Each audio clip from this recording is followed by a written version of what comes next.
Wait, para to sa mga gustong magkasariling bahay ngayong 2026. Pero feeling nila hindi pa kaya.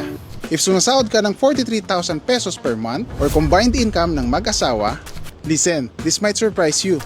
This is Linville Residences sa Santo Tomas, Batangas. Hindi to townhouse na dikit-dikit, hindi rin to condo, single attached to ha, pre-selling pa siya kaya sobrang affordable ng monthly payments. For as low as 8,435 pesos lang ang monthly down payment at 15,385 pesos lang ang monthly sa Pag-ibig. Meron itong 80 square meters lot area, 50 square meters floor area, 2 bedrooms at 1 toilet and bath.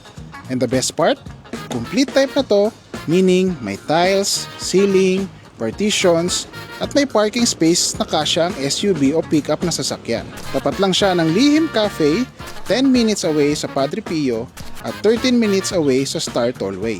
Ang tanong lagi, kaya ko ba ito?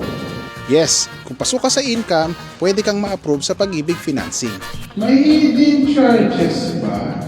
Wala, lahat dinidiscuss bago ka mag-reserve ng unit.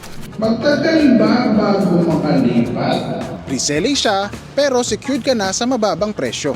So if pagod ka na mag-rent at gusto mo na magbayad para sa sarili mong bahay, message me now. Type Linville and let's see kung ikaw na yung next na matutulungan namin magkabahay.